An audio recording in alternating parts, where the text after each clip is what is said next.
Hello, everyone. This is Video Tech Tuesdays. I'm Angela with Angela Wolf Video, and I am live on Facebook, Instagram, and YouTube. And this is where we talk about everything tech specs and gear when it comes to video.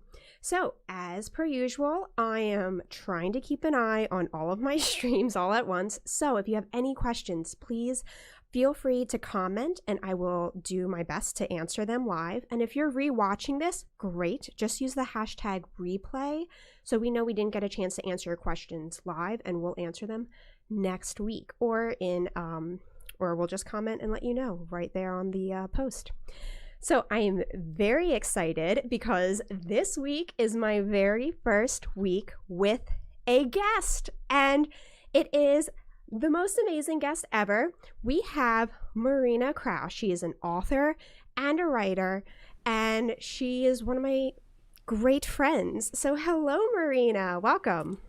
Hi, Angela. Hi, everyone. Thanks for having me. I'm really excited to be here. It's also the first time I'm ever going live, so it's pretty exciting. Well, this is perfect then. We've got a good thing going. We're going to both just kind of figure our way out through this, right? Exactly. Never too late to teach an old dog new tricks, right? Nope. So today, I brought you on here because we want to talk about writing a copy for a video. And I know a lot of people know the word script when we come to like movies, but people don't always know the word copy. So as a writing professional, I wanted to talk to you about what's going to make a good copy. And first off, what is a video copy? So that's a great question. Script is a great way to think about it. So video copy is your script. And so it's not just a movie script though, so it's more of an ad copy. And so your video copy, if you think of it, it's like your scripted subtitles, but you're not going to see the words in print unless you use closed captioning, which I know, Angela, you'll talk about the importance of closed captioning one day on another live. But so video copy is you have to write it for if it's branded video, you have to write it so that it's going to be marketing exactly what you want and in a way your audience can perceive it. Or if it's narration or speak over, it's important to write it differently than a movie script is like potentially written. Perfect.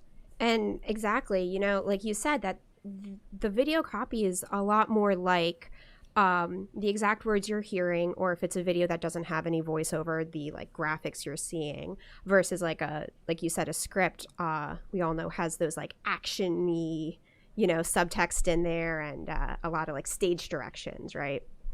Exactly. Yeah. So when you're writing copy for your video, depending on if you're writing it in-house for someone to do the voiceover, or if you're writing it to then give to someone who you're having do the speaking that you don't know, you have to be really clear. So especially when you're writing for video, the audio has to match the video, which I'm sure you see all the time. So if you have a minute of someone speaking, you need to have a minute of the video that you're seeing as well. So you have to think about that. And when you're writing the script or the copy, you have to be able to match it up. So if it's images that someone's speaking over, you have to say, okay, Angela is speaking over the picture of the lake and this is what she's saying, and then you include the dialogue and things like that. That's a great point. I'm really glad you brought that up because I've worked with clients who've given me video copies and, we have very long titles for things. Either people have very long names or sometimes I work with more technical clients and you have, a very long technical term for something.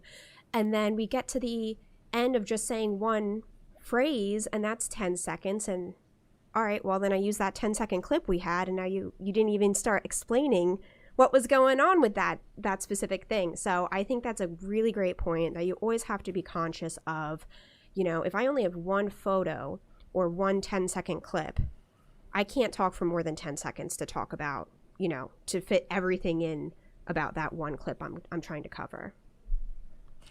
Exactly. Yeah. And so, besides the timing issue of, being conscious that everything needs to have a video to go on top of it, is there anything else that's different between writing maybe like a press release or writing a blog post for your brand versus writing a copy for a branded video? Absolutely. So it's good you asked this because when you're making a video, you want your audience to be absorbing the information as much as possible, and you want to be conveying as much information as you can.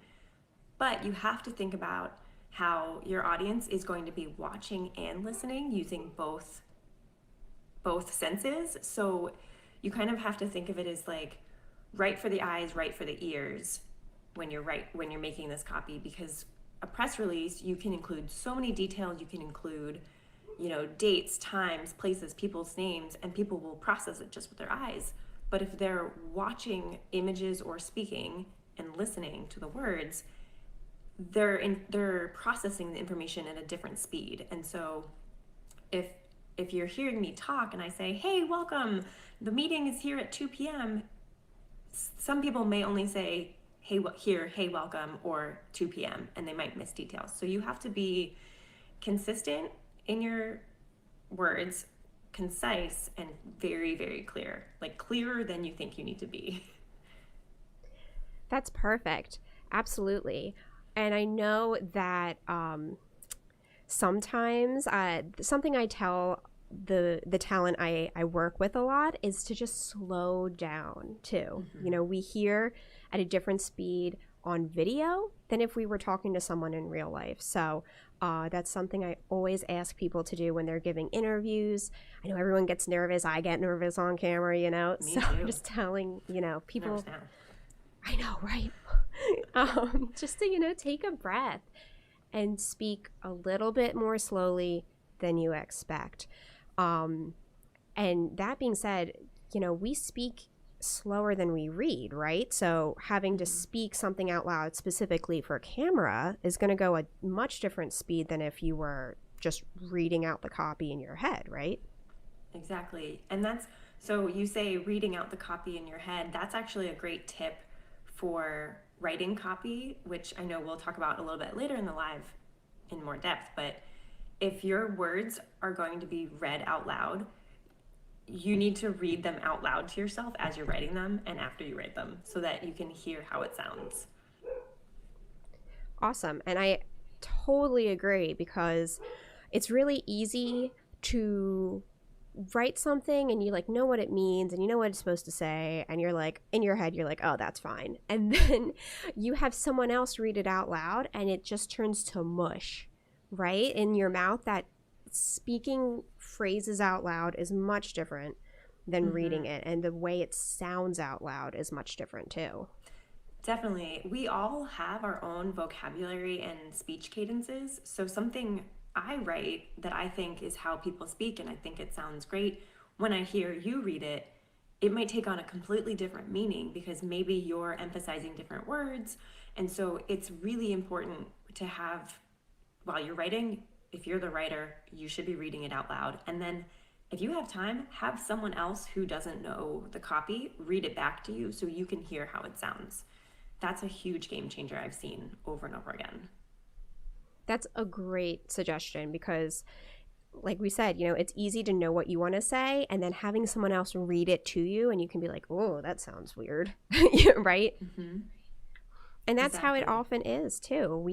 I have voiceover actors I work with. Often the person writing the copy isn't the person reading the copy out loud. So it's always good to make sure it sounds right coming out of anybody's voice and not just out of your voice. Exactly. So we kind of that's going to help with the flow. That's going to help with, I guess, timing, right? Like, how do you know how long the copy is going to run on video so that you can make sure you have enough footage to cover it? That's a great question. So the way you would want to format the copy you're writing is kind of like a movie script. So you have the direction of, okay, this, you add your title like video copy for Angela Wolf video. title, and then you include, okay, this is going to be the voiceover section for pictures of dogs. And then you say, Angela, and then the dialogue. Hi, I'm Angela, and I'm here to talk about dogs. My favorite dogs are. And so you have all of that, but you format it so that you know one page of your script is 1 minute of your video. And that's kind of the best way to get a good idea. And of course, if someone speaks more quickly or more slowly, that can change the timing, but that's a kind of a trick for just knowing in general how, if you need a minute of video, you should have at least a page. And if you need 2 minutes of video, you should have 2 pages, and you can kind of like parse it down from there. Exactly. I know with, especially in script writing, you do like the indents. So, someone's dialogue isn't from edge to edge on the paper. And like you said, you do put in those little notes so we know, hey, picture one of dog. And then you say, hey, my favorite dog is a Labrador. And then, enter, say picture of dog 2, and then you go indent, have the audio for, but I also really like poodles, right? So you break it out like that, so you're not just getting a wall of text for the voiceover actor to read. And then also it makes it a lot easier for whoever is either filming and or editing your video to know exactly what photos to be using, what video to be using at what time, and so that when you go and film B-roll, hey, we have 5 minutes worth of voiceover specifically about Labrador dogs. We need to make sure we can get 5 minutes of good footage to cover that. So that's perfect. Yeah, I think it's really a lot of fun working on video copies and video scripts, but also it can be really difficult, especially if that's not, what you've studied or what your professional life revolves around video copies, especially at smaller companies and smaller brands. They don't have a copywriting department, right? Right. Well, let me ask you this in return. So I know you have a degree in film and you're a professional videographer. As the camera side of things, what do you see a lot when you get clients who write copy or who have gotten copy written for them? What kind of things do you notice, and what would you change if you could tell someone to do something different? Oh, that's a good question. I would say that the thing I notice the most, first off, is as someone who does, soup to nuts for video production, I always look at everything from an editing point of view when I'm filming, when I'm writing, when I'm doing anything, right? I'm like, how is this video going to look at the end of the day when I'm done editing it? So the first thing I always notice is when they give me a block of text that doesn't really say a whole lot, if you're just kind of repeating yourself, or you're only kind of going over one subject. In my head, I'm reading it and I'm thinking, how many different shots am I going to need? How am I going to cover this footage with the voiceover? So I noticed that, and then the tongue twisters is what I also notice a lot too, because it's really easy in your head to just kind of like, oh, I know what that phrase is, and then having someone to like say that tongue twister phrase out loud can be a little bit difficult for the voiceover actors. And I try to make their lives as easy as possible. Yeah, that's a good reminder for writing copy, and why you should have it read out loud to you before you submit it.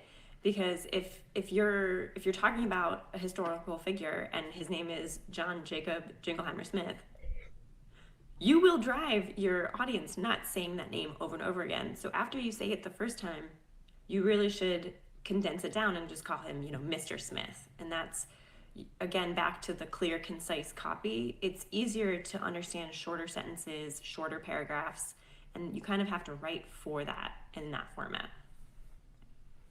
Absolutely. And I just agree. And I guess that's, I brought you on here because you know exactly what you're doing. And that's why I wanted you to talk with everyone and also just clear it up, because sometimes I feel like I get very bogged down in the details, especially when I'm live. So I appreciate you being here and just like clearing everything up for us. I'm glad to help, and it's interesting too because I'm on the writing side. I don't see, unless I watch the videos after, I don't always see how it's translated. So it's interesting to learn what you've been watching and and what you see over and over again with your clients and videos you make. Yeah, it's great to, and I think this is an important thing, is that you want to have collaboration from start to finish for videos. Videos are a team sport, right? The people are writing it, people are acting it, people are filming it, people are editing it, people are doing voiceovers, and people are watching it. So we want to make sure everyone in that pattern, everyone who that touches, can work together and that it makes sense from spot to spot. Exactly. So, Exactly. as a writer, you're a writing coach, and so do you offer services for companies or brands that are looking to write video copies, or do you work with you only work with like fiction authors? Like, what kind of writing coaching do you do? Well, that's a great question. So I work with anyone who has a problem with writing that needs to be resolved. I've worked with writers of fiction novels, of nonfiction essays. I helped a woman rewrite the copy for her website. I do it all because words are my thing. And so, yeah, I think if you are looking for video copy and you need help with it, that's something I can. I'm a coach, so I coach along. It's a very collaborative process. That's a great way for people to learn to better understand the copy they're writing, so that they can get more confident and be able to crank out content, not as like a machine, but just not feel so blocked by the process. Because sometimes, especially when you're first starting out, the idea of translating what's here onto paper or ink is just like paralyzing. And so I'm here to help solve that problem, because it's really not as scary as it seems once you get going, especially if you're feeling good about what you're doing. That's awesome, and I'm very glad to hear that. I know, I'm sure anyone watching this is very glad to hear that too, that you don't have to go into this blind. I know that's kind of a lot of the panic I get from a client sometimes, is they just don't know what to do, how to start it, but they're not alone, and that there's services out there that can definitely help you with video copies if you're looking just for someone to help write a video copy. Yeah, if you're looking, so I don't do the copy solo. I work, it's a collaboration. So if you are looking to cut down on time and you don't have an in-house writing team for whatever reason, there are copywriters out there who, if you give them the bullet points of what you want, they'll write the copy for you and just submit it back for review. Or actually, Angela, is that something you do as a videographer? Do you also work on content for your clients? I do. I do copywriting and script writing for videos that, I'm creating for clients. So sometimes I have clients who have, like I said, something very technical. They feel like they need to write the copy, or it's a legal matter and they need to have their lawyers review the copy extensively. So I don't, they just hand me a copy and we go from there. But I do have other clients where I have a one-on-one call with them, usually for about an hour. We go through everything they want the video to cover, to convey, what's that call to action at the end of the video. And then I kind of work backwards from there and create a copy for them, and we go back and forth and do a couple drafts. So that's an add-on kind of pre-production service that I offer. But I do know some people are looking to, just do everything in-house, where like they're making the videos for their own company. But if they're doing that, they're not hiring, a full service production company like me, but they can still either work collaboratively with someone like you, or they could hire a freelance copywriter to just kind of offload things to as well. Yeah, see, there's so many options, and I think it's great. The internet provides us so many opportunities now, because you can find what you need to fit the problem you had with the resources you have. Yeah, perfect. That's exactly it. Do you have any last tips for us about, writing a copy for a branded video? I think just remember, write for the ears, write for the eyes, and I feel like a kindergarten teacher, but it really helps you remember you got to write for how people are going to see it and how people are going to hear it, because they aren't reading, they're looking and watching. And be clear and concise more than you think you have to, because if you assume that your audience is going to just know, they might not, and you might miss a valuable detail. And always, always, always read it out loud. Perfect. I love it. Thank you so much for jumping on with us today. How can people find you if they want to contact you with like writing questions? Yeah, so I'm on Instagram at Marina Krause Writes, and that's Crouse, and the same as my website is marinakrausewrites.com. And I'm basically married to my phone, so I'm always available if you have questions or just want to say hi. I'd love it. Perfect. Well, thank you so much for joining us today. Thanks for having me. I loved this. This was so great. Oh, you're amazing. I love when we get to work together on projects.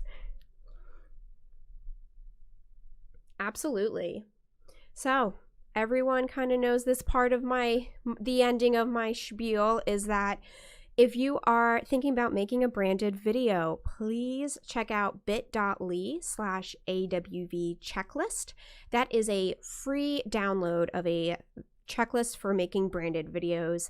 It'll help you with all of the pre-production, from the idea of, hey, I know I want to make a branded video, but I don't know where to start. Free. So please download that. And after you download that and you read it and you are like, wait a minute, I still have questions. If you still have questions, I am here at bit.ly/callawv and set up a free consultation call with me. We talk for half an hour over the phone. You tell me what your idea is, and I tell you, I think this is the scale, I think this is the cost, and it's just helps you figure out what you want to do with your video life. So until next week, please have a wonderful week. We will be back, as always, at 1 o'clock every Tuesday for Video Tech Tuesdays. Have a wonderful week, everyone. And thank you again to our special guest, Marina. So please check her out at Marina Krause Writes.